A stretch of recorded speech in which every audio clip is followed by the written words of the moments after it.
Gamers, today we'll be doing how to play Zhuge's Legacy in Season 11. I'll be showing you two different builds. One is going to be the Zhuge's Feudal All-In guide that is very, very strong, and the second one will be a Fast Castle guide. Now, I do have two TC guides that I've done long time ago in naked Fast Castle rushes, so that's already on my YouTube, and you guys can check those out if you like. Not much has changed in terms of build order for Zhuge's Legacy at least, but today the builds that I'm going to be showing you are going to be in three different games. So the first game we'll be doing the Feudal All-In, and then the second and the third will be doing the Castle Rush version. Now, some of you may be excited for this, some of you may not, but this is professional scouting into Feudal All-In and professional scouting into Castle Rush. It's been probably, well, 7 months since professional scout meta, and Zhuge Legacy still does it, okay? And the reason you still do it with Zhuge's Legacy is because you upgrade your professional scouts super fast, and you can produce a lot of units super fast to defend your pro scouting. Now, this game we're going to be playing against Mongols, and the way you start with Zhuge's Legacy, this is pretty much how you start with Zhuge no matter which build you're going for. You will send 6 workers on the tree, whichever tree, one of these straggler trees, and when they gather enough wood, or sorry, 5 workers. When they gather 50 wood, you're just going to make a mill and then immediately supervise it so that they drop off wood on the mill, and then you're going to get bonus 20% on top of it from the Imperial official. The 6th villager that comes out can already go on the sheep, and try not to build your mill like here, because sometimes the workers will go and drop off to TC instead of dropping to mill, so you want to put it a little bit back. Now, as far as the mill placement, you could put mill like right here, and then your villagers on wood and food are all here, so you can, it's easier to defend. But I think if you want to be safe, just put it behind your TC, because you definitely don't want to put it in the front, and you do not need to put it on the berries, okay? Because that's too open and it might get harassed. Eventually, you want to make a village. Now, a village, you can make it next to the gold. I like to make the first one next to the food source.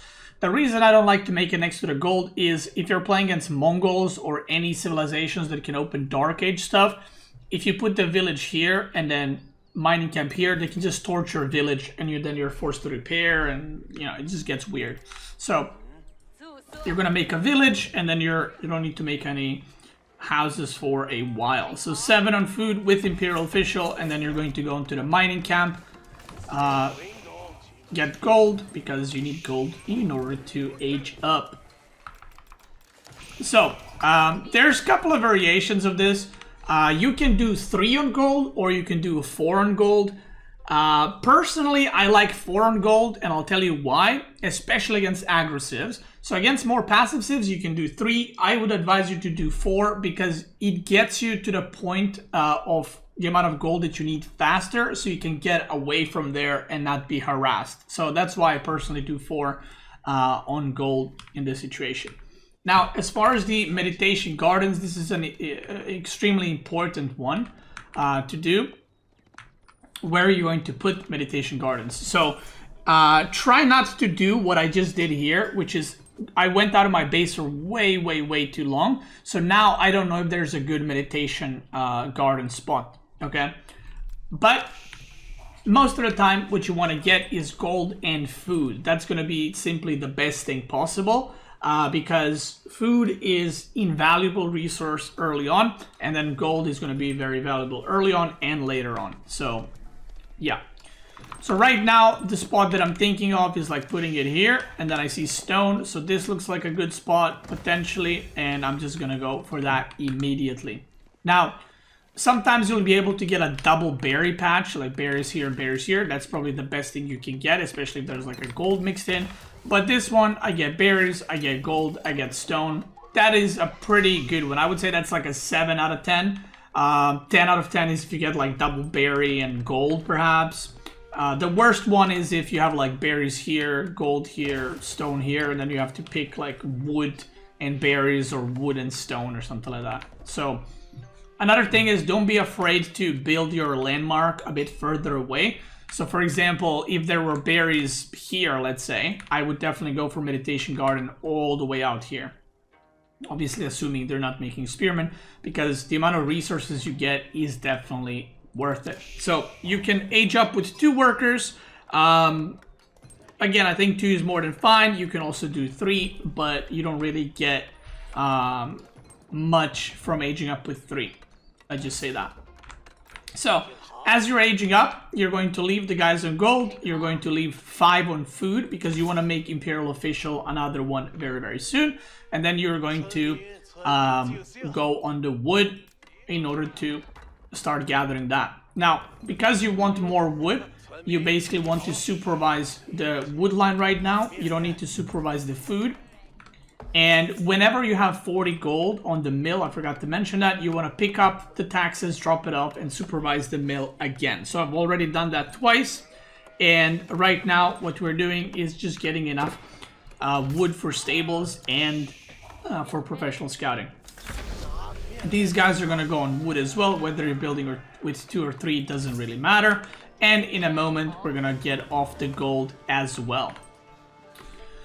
So here we go. You can see I have enough gold. I made another IO, so I can just drop off taxes. There it is. And the moment I have enough gold for pro scouting, I'm going to move this Imperial Official back and supervise pro scouting. Now you could also just wait for this guy, but you know, doesn't really matter. So you're gonna do that, and the gold villagers will go on food. Now why are they on food? Well, very, very soon you will need to produce a lot of scouts, which is gonna cost you a lot of food. For this specific build, I like to start with 10 on wood and kind of see where the game takes me. Because you will need to make production buildings because we are doing the Zhuge all in, okay? So pro scouting is done. The first scout, if it's already back in the base, you will want to start picking up deer right now. If it's already out on the map, just yoink one of the deer and just bring it home. There's the stable. We're gonna take the lumber Imperial Official and just supervise the scouts so we can get pro scouting going. Now, this is the important part. So this is how to do professional scouting. Doesn't matter what civ you're playing against. It doesn't matter what kind of unit comp you want to do. If you want to do all in or fast cast or whatever else, this is how you do it. Now, this is where it starts differentiating from game to game. So if I'm playing against French right now, sometimes you might even need to make barracks first instead of stable to get some spearmen. But if you go stable, now I would need to make barracks and supervise spearmen so that I can protect my pro scouting. If I'm playing against a guy that's making mass spearmen and he's sending them across the map, I would need to make an archer range so that I can push back the spearmen. So basically the point of this is you need to now scout the opponent, know what they're doing, and while you're getting pro scouting done, while you're pro scouting the deer, you need to make the counter units to what they're doing in order to protect your scouts, okay? So in this game, I saw that this guy went for double pasture, so I knew that he's still age 1, so his age up is quite a bit delayed. So I was like, okay, I don't have to rush Spearmen for against Keshiks or, you know, Zhuge for Mangudai. I can just chill for a bit, I have time, and now we start the pro scouting adventure. Whenever you have gold, what you want to do is you want to get survival techniques and you want to get another Imperial Official because this guy can now roam around and collect gold that you're going to need, okay? Also, in a second, you're not going to need to pro scout or supervise the stables anymore, so you can let one of them get the taxes. So this guy's supervising the lumber camp, this guy's supervising mill, and then you'll have a lot of gold coming in from the tax officer, aka Imperial Official right here. So this game, I am going for an all-in. So what I am going to do is I'm going to build a barracks, because Mongols 99% of the time will go for Keshik. And I'm going to build an archery range, and because we're playing Zhuge, we don't need you know, second landmark to produce them, we can just produce them immediately. So I made a horseman here because he was being annoying with Khan, so I just wanted to kill that. Do a little wall here so he doesn't bully my villagers. And from here on out, we're not making scouts anymore. I have 6 right now. Yeah, 6 scouts. So all I need to do right now is protect the scouts and make units. So because I'm doing an all-in, I'm kind of doing both, right? I'm not only protecting scouts by making units, but also I'm going to go for a big push. Getting a second archer range. You can also mix in horsemen. If you have too much food, you can always mix in some horsemen as well. The worker split right now is going to be 12 on wood. This guy's on wood, he's just building the wall. And then you're going to rally onto the food. The gold, you should be able to have quite a bit from all the tax collecting, but when you're about 15 workers on food, you want to start rallying a couple of workers onto the gold so you can get blacksmith upgrades and stuff like that.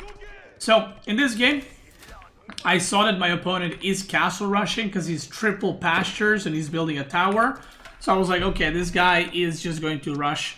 Oh, he actually went double villager production. I just realized because he doesn't have enough stone. So he probably did that 1 or 2 times. But I noticed that he is rushing castle, and I'm going to show you how to deal with castle rushes when you're doing this all in. Zhuge Legacy and China are probably one of the best civs at dealing with castle rushing. And whenever you see this, a lot of people will panic. They're going to be like, oh my god, he is going castle. I haven't even started attacking the gold, right? He's going to make men-at-arms, or he's going to make castle knights or whatever else, and I'm gonna just lose everything. With Zhuge Legacy in China, it doesn't really work like that, and if the opponent goes men-at-arms, they will 100% lose. It doesn't matter if it's Atari men-at-arms or Mongol men-at-arms, they will lose badly. So all I need to do now is keep making Zhuge, keep making Spearmen. I'm gonna need to get some gold in a second, and I'm just gonna get siege engineering to ram this tower down. So the reason why Men-at-Arms and Castle Knights don't work against Zhuge Legacy is because you have Spearmen against Knights, and you have Spearmen to tank Men-at-Arms. But Zhuge are very, very good compared to archers in situations like this, because an archer in Feudal will deal 1 damage to Men-at-Arms.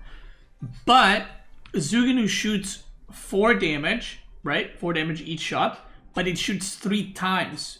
So if Men-at-Arms has 4 armor, you will do 1 damage to it times 3. So you're going to do 3 damage per shot, okay? So if you have now 10 Zhuge, you're doing 30 damage a shot, and you can also kite. 30 damage per, you know, shooting rotation, whatever you want to call it. So that's why the more Zhuge you have, you can actually just kill castle men-at-arms. So this kind of castle rushing against Zhuge in general doesn't really work because of that. And even if you went archers, the Zhuge are still very good against archers, even though they would be castle archers. So I'm getting siege engineering right now. You can see that's the first one I go for. You can always supervise whatever you need. So I'm going to supervise so it finishes in 10 seconds. And we're going to get that ram going immediately, because I don't want him getting gold for the high-tech units. He's putting a lot of workers on wood now, because he can't really put more here because he's kind of cooked. The ram is coming up. He's getting a Springle Tower upgrade. And for me, again, one supervising this, one supervising the lumber camp, and the third guy is going around collecting taxes. So now I put a little bit of extra villagers on wood so that I can make rams. But now I need to get some gold. I want to get +1 ranged attack, +1 ranged armor. And yeah, so now we go for a push. So whatever unit comes out now, like let's say 2 Keshiks arrive, the Spearmen and Zhuge combo will 100% be able to deal with it. Even if the men-at-arms arrive, I have so many units coming, and his gold is already idle, so he will not be able to produce units constantly. He could make a market and sell some wood or sell some food, but my income is just very, very high right now. So if you look, comparing our incomes, I have about 1.7k resources per minute, and he has about 1.1k. So as long as I just spam units, make as many as possible, I'll be in a good spot. I also pro-scouted 2 tier packs here, so I'm going to go for his now as well. I'm going to take this one, and then I'm going to take this one a little bit later. So the gold has been denied. Now this is a mistake that a lot of lower league players do. They go like, okay, I need to kill him. He's castle, and if I leave him alone, the castle units are going to kill me. Nope. All you gotta do is just deny gold, and that's it. So what I'm gonna do is, instead of attacking into TC and losing the game because of it, I'm just gonna go around, maybe try to attack this, try to see if he's mining gold somewhere else. Sometimes people sneak out villagers and stuff like that. So I just want to make sure that does not happen, okay? And now you can see my food income is so high, even though that I'm constantly producing. I could also just go for the age up. So another option that I could do here is pull a couple of villagers, like let's say 7, 8 from wood, go on gold, and just do a quick age up, upgrade all my units, and then he's super dead. Now he's dead, but he would be super dead. So my scout is here. I see the step readout is here, so I know he's not mining gold anywhere. I can see he's kind of trying to tower this again to do something here, but I'm not letting it happen. And he's just stuck in his base, kind of going back and forth and not really knowing what to do. And I'm just running around. I'm not looking to all in. I'm not looking to commit. He's already in a terrible spot, and because of the castle rush and because of the higher income I have, I just have way more of everything. And now, if he was fighting me, by the way, if he was fighting me over this gold, I would just keep pushing and I would keep attacking. But because he has TC on the Uvu, because he's not really looking to fight, he's just trying to get gold, I say, okay, I'll just keep making units and I'm going to hit that age up. Now, regarding to which age up do you want to go for, Mount Lu Academy these days is a lot more popular than the Shaolin Monastery. Is that what it's called? Yeah, Shaolin Monastery. The reason for that is Shaolin Monastery allows you to get relics very fast. But you don't need to get relics very fast because he's not even attempting to get them, right? So if I was playing against HRE maybe, where you have to deny relics, maybe you could do Shaolin. But in this case, Mount Lu will give you a lot more value. Thank you, State. I hope you're doing great. Thank you so much. Good to see you here. So I'm gonna go for Mount Lu Academy. Mount Lu Academy will give you some food whenever you drop off gold as well. So it's a little bit of a boost income, and you can get some unique upgrades for your Imperial officials. Now, I know that his step readout was here. I know that there's a goal there, so I'm trying to deny it. And again, the villagers are running because he needs that gold. The moment I age up, this is the best upgrade you can get initially, regional inspection, which gives you supervision to 300%, which is very, very, very good. So now we're attacking this, and again, I'm chilling. I'm not under any pressure to do anything. I'm just massing units still. I'm making some crossbows, making some spearmen. I'm getting the Zhuge upgrade right now. I'm also supervising the blacksmith. His landmark is about to go down. He's trying to do some harassment. That ain't gonna work, chief. And now, once my upgrades are done, they're about to be done, I can go for an actual kill, okay? So the reason why I didn't all-in, even though I know this is a feudal all-in build, but Mongol is a bit different, right? Because they can put their Uvu next to wood and stone, so I couldn't really attack anywhere. You can see how much pressure you can do in Feudal Age to deny everything they can have, okay? So if you're wondering what would happen if he had TC next to the gold, having TC next to the gold and woodline is pretty rare, but let's say that did happen, right? So let's say he had gold here and his stone was here. I would just kill his stone and then he wouldn't have that resource. So even though he would be able to gather gold, he wouldn't be able to use step readout on the gold. So yeah, it's just a whole different set of problems, right? So he tries to do some harassment here. He's gonna lose everything on this side of the map. The ram forces all the buildings to move. The stone is pretty much out. He also opened 3 pastures, by the way. So if he was playing any other civ or he played without pastures, he would be running out of food a long, long, long time ago. But because he had triple pasture, he still has food. And now we're just gonna rotate on this side. We got the ram. We can maybe even make another one. Getting some eco upgrades. At this point, I don't even know if I went for relics this game, because I don't really need relics. I knew that he is pretty much cooked. And let's see. Yeah, I'm just going around. Just got some gold mining. Nope, not anymore. Like, all his villagers are on food, and he has got too much food right now. And now we can go for rams, and you'll see by the time I push, the army difference is just massive, and he just decides to tap out. Okay? So, basically, your main goal with this is go pro scouting, make units to defend your pro scouting, and then mass Zhuge and mass Spearmen, because Zhuge kill everything in Feudal except horsemen and knights. So you just need Spearmen to cover for that. Now, I'm going to show you guys, that was the Feudal all-in one. I'm going to show you how to play pro scouting into fast castle. Now, I'm going to show you this game first, because this one was super one-sided, and it is a game with pro scouting into no units and then just super fast age up. So we're gonna skip the build order part. I just explained everything there, so I just want to show you guys the gameplay itself. So once again, same build, same opener, nothing crazy, nothing weird. I'll leave the worker count here so you guys can see it. Now we are playing against Abbasid, and Abbasid usually goes for 2 town centers, so because he's most likely going to go 2 TC, I don't need to commit crazy amount of units to fight the units that are trying to deny my pro scouting, unless he's making production buildings, which in this case I don't think the opponent did. Oh no, actually he might have. Let's see. I don't remember. So again, 4 on gold. We're getting the taxes, getting the wood, same build. Nothing's really changed. This game I put Meditation Garden on the middle of the map, and this is kind of what I was talking about earlier. I think I scouted this just now, so I would probably put it there if I knew.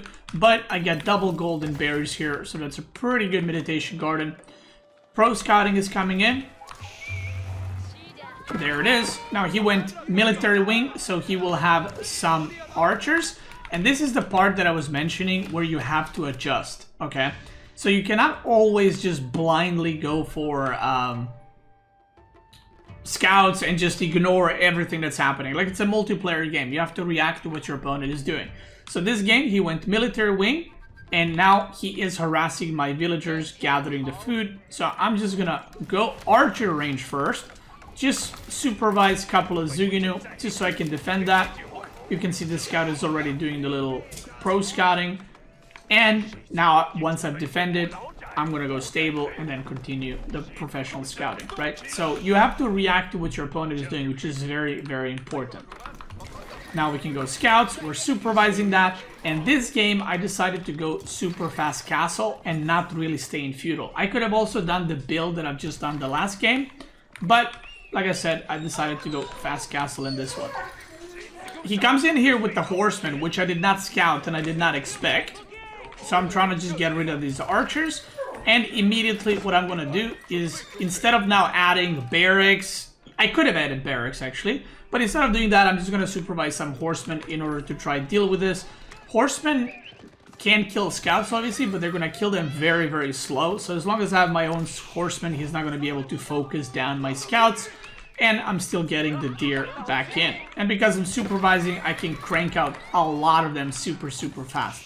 But again, my main goal right now is to reach castle. It's not to stay in the feudal, you know, and fight here super long. It's just to defend my scouts and then go age up. So he had some deer here, or some spearmen, sorry, denying this side, which was pretty nice from him. There's the horse boy. I killed 2 villagers. He's just picked up 1 here, right there. And we're almost at the age up. Now, sometimes this will happen where if you're rushing castle, your scouts won't be able to actually pick up any deer.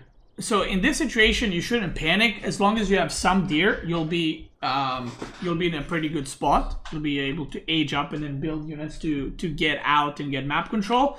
But I'm not going to try to force taking deer next to these spearmen or next to these horsemen and lose scouts for no reason. I can just wait. Or you can go to the opponent's side of the map, try to sneak in there. But I'll just wait, and once I age up, I'm going to make some units and then take the deer a bit later. Here I try to pull the boar on his villagers. Didn't quite work out. Kick W. Maybe next time. So he's denying both sides, which he's doing a pretty good job at it. And again, Mantlu Academy is coming. And in this case, because I'm rushing castle, I don't need that many villagers on wood. I usually leave like 3, 4, 5, 6, something like that. And then you want to have almost equal amount of villagers on food and gold, because you're going to need a lot of the gold. A lot of gold and a lot of food.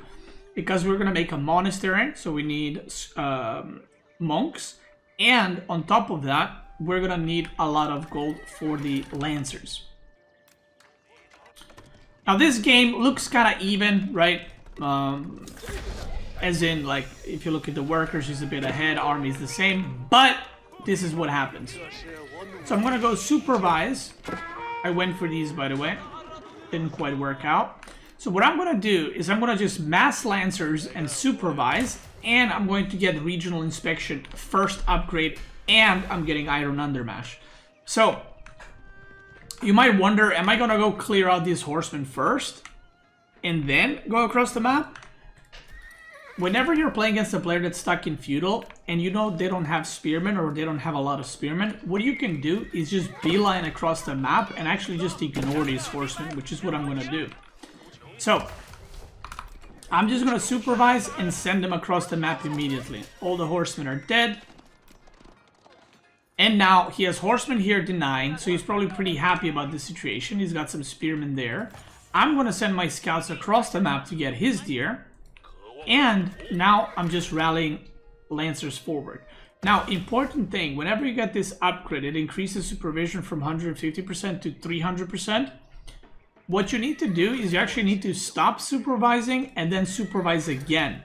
Otherwise, the supervising does not work properly. So right now it's 14 seconds. See that? I moved the Imperial official and then I put it back on and now it's 9 seconds. So whenever you get that upgrade for units, you need to move away the Imperial official and then do it again. Okay? So now my goal is to just go for the kill. I'm going to get Dali horses, which increases the cavalry attack speed 20%. And this is one of the ways you can play Zhuge, where if the opponent is not ready, you can end up winning the game like that, okay? It's very, very strong timing, which you'll see in a second. So now I'm just gonna send my Lancer in to deny the gold. So that's number one. He can't age up now. He won't have gold for it. Or even if he was aging up, he won't have gold to make gold units. So what is the point right now? The point is to just cause idle time for his economy while I keep rallying Lancers. So as long as I keep making Lancers and he's idling his economy, I will just win the game because I will eventually overwhelm him completely. So you can see there are some Spearmen now on the field, but I just fight the Spearmen because he doesn't have a lot. He has one and Camel Archer, so I'm just going for it. 7 idle here. He's got idle in the tower. I'm taking his deer on his side of the map, and I'm still just supervising and rallying Lancers across the map. And now this is all one production building, by the way. Like, I haven't made a second production building. This is just one stable cranking units, which is basically with the upgrades like equivalent to 3 stables, right? So I'm just spamming units. It's actually even better than it's like 4 and a bit stables, right? 4.5 stables worth. So I'm just spamming units right now non-stop. He's got full idle time, and at this point, let's say he was aging up, right? I could just sit right here and any unit that comes out will die. Even though he has all this gathering here, he actually cannot make any more stuff because I'm camping his production and he taps out. So this is what you will see. This kind of style is something you will see at the top level quite often. Is it a cheese strat? It's not a cheese strat. It's just very strong, and if you don't know how to deal with it, or if you don't have units to deal with it, you will die very, very easily. It's a very, I would say it's a very standard opener. Maybe it looks cheesy, but it really is not. And now I'm going to show you another game. I actually had more games with Zhuge Legacy, but I played some ladder games today, and a lot of them disappeared. So I think this is the only option that we have. And then we have another option, which is another laser game, but I think this one is a bit longer, so we'll do this one. So you just build some spears just in case as the opponent. Well, you scout and then you do accordingly. Yeah. Also, I would not go Horseman with Abbasids against Zhuge. That's a bit crazy. Like if he was making any units, you know, Spearmen plus Horseman would be better, you know, but just Horseman doesn't really do much. So, this is going to be a game of two civilizations that both like to go for pro scouting. So I'm going to show you how and what to do in that case. So you might think, well, you don't actually need to make any units. You can just go mass scout, you pro scout, and you age up. You can do that. So I could have just done the regular thing, and then I could have been stables, made like 7-8 scouts, taken the deer, and then just aged up, and that's it. But if you make units, you can actually potentially deny your opponent's deer and take them for yourself. So in that case, not only you're denying them deer, you have even more food compared to them, which is very, very strong, because then if you both go castle afterwards, you will have like a crazy amount of food and crazy amount of income.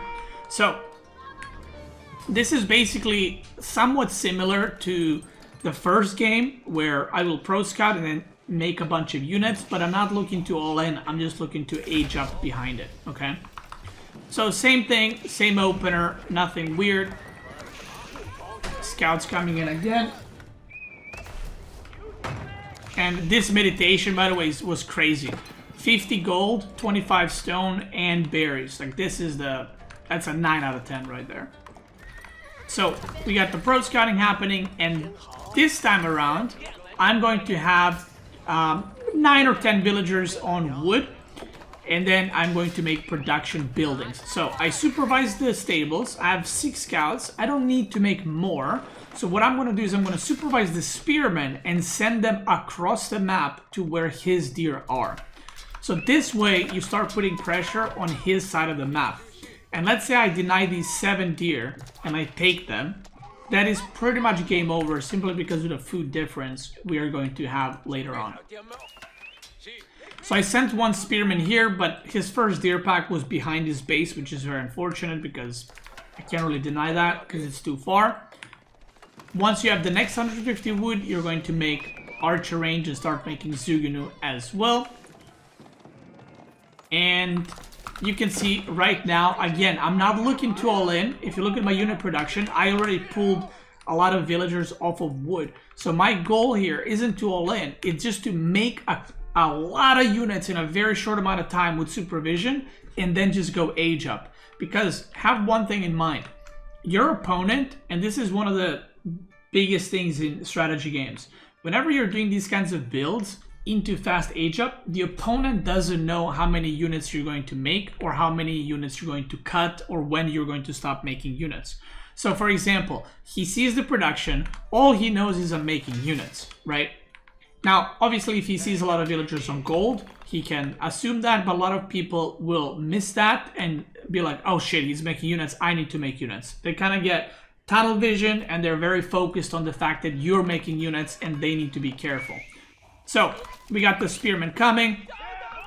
He's got 5 deer remaining, and now we're fighting around deer. But actually, I don't really care too much because I'm aging up. So all I want is to deny his pro scouting, maybe take some deer, but just force him to make units, because Zhuge's economy is so good, and you can make units really fast with supervision, that it's like almost always better for you than it is for your opponent.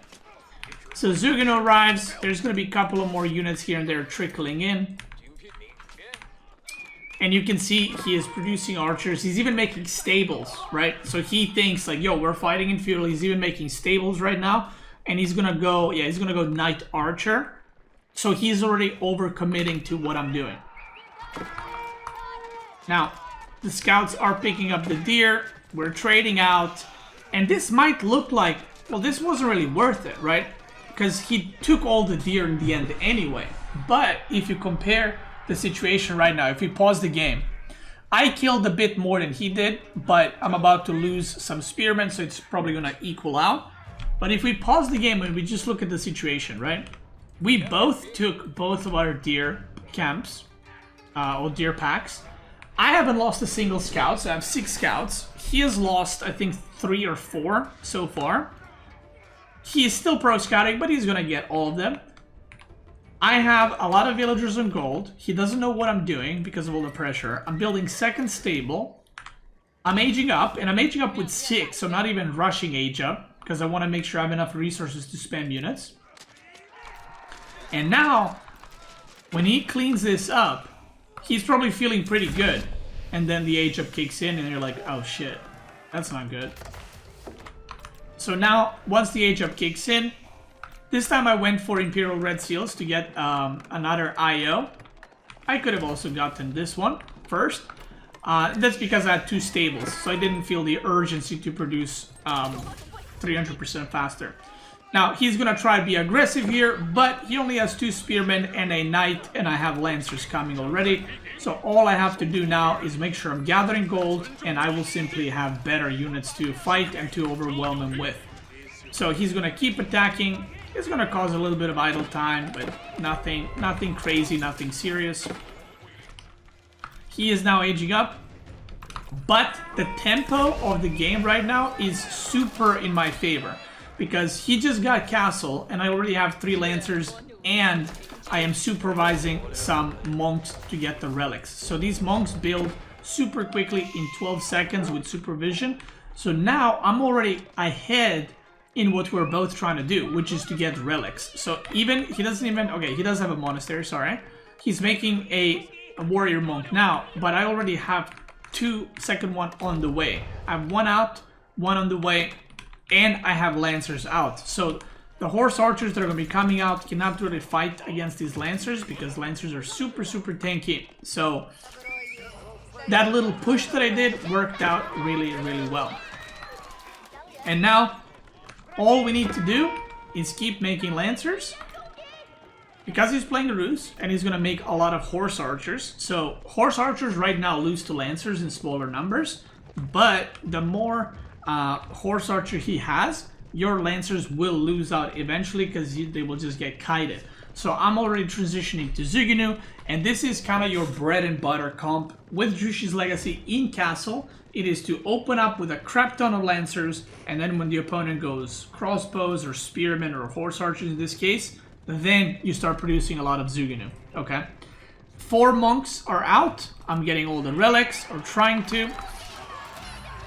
You can see he's killing a Lancer here and there, but I don't really care because I just wanted to get the relics. So even if I lose these guys, it's okay. So you can see 4 relics are taken. They're all coming home. I don't think I'll be able to get the last one, but that is very good. And now we have Zhuge. We're getting the upgrades as well. So now I don't need to all in. I don't need to pressure too much. All I need to do now is get some upgrades. I have way better income, right? All I need to do is get some upgrades and then go for a big push because now the unit comp is better for me because of all the Zhuge that I have. Now, one thing you can do, by the way, this is another thing why Pro Scout is kind of nice. Whenever you're done with Pro Scouting, what you should do is I put this scout to patrol near the boar. Then I put another scout to patrol on these berries. So you can kind of put these scouts in random places to patrol to see when opponent is transitioning to other food sources. So because my scout was here, you can see patrolling, I saw this and I was going to raid on this side, but I saw the villagers on the bottom and I immediately went for that. And this is like a complete disaster for him. So he lost a villager to the boar, and now my Lancers arrive, and this is just bad news for him right now. So the villager count, I'm already 5 ahead, I'm 4 relics ahead, so the game is looking really good for me. I'm gonna leave 1 Lancer over here, I send the other ones home. And his army moved away, the Lancer goes back in, and it's just a complete disaster. Now, at this point, he is kind of forced to all in because he has taken so much damage. He has to move out on the map or he will simply lose the game because I'm so far ahead on villagers. This is high level stuff. Obviously, if you're playing in lower leagues, the opponent is not gonna like be like, okay, now I need to all in or I'm dead. But he has 2 options right now. All in or sit back and hope I don't attack for some reason and then he can recover. But the situation right now is looking very, very good for me. I have a lot of gold, as you can see. I have a lot of villagers mining. 4 relics is really, really good. So now if we went for a fight, let's say these lancers finish, it would be 15 lancers against 6 horsemen and 2 spearmen, and then 24 Zhuge to help out with the horse archers, and lancers would tank so much. So the game is pretty much over, and he just decides to tap out because he knows that even if he pushes, it's not really gonna go too well for him. So what is the strength of Zhuge right now? Zhuge can be played many different ways. I think even with the build of pro scouting, you can play pro scouting, feudal all-inning, castle rushing, or this kind of making some units into castle rushing style. You can also go 2 town center with Zhuge Legacy, which I have the guide for. You can even go naked fast castle, which is you age up, I think, at 5 minutes and 15 or 5 minutes and 20 seconds. So there's a lot of different ways to play it. The biggest strengths of Zhuge is supervising your buildings, being able to pump out a lot of units very quickly. Obviously the economy dropping off 20% extra resources, and having your upgrades research super fast. And that is an advantage you have over any other civilization except China, because they have the same thing. And one thing to remember, Zhuge Legacy Knights are very strong, and horsemen, because they have a unique upgrade that increases attack speed of your cavalry by 20%, which is super strong. So if you go for mass lancers and your opponent goes for like mass knights, what you can actually do is you don't even need to make any other units. You can just keep making lancers, because your lancers are just very good, and 20% attack speed on lancers are completely going to destroy your opponent. So that's it. If you're watching this on YouTube, I want to thank you so much for watching. I hope you enjoyed how to play Zhuge's Legacy in Season 11. I think this is the best style by far. And I know it might be intimidating or looks like it's maybe too hard to play. But even though Zhuge Legacy is a hard civ to play, I think it's also very hard for your opponent to play against Zhuge's Legacy as well. Because I know a lot of people struggle with these fast knights or just the Zhuge spam in general. So yeah, if you're watching on YouTube, check me out on Twitch and YouTube live. I'm probably live right now. And if you're watching live, let's keep going.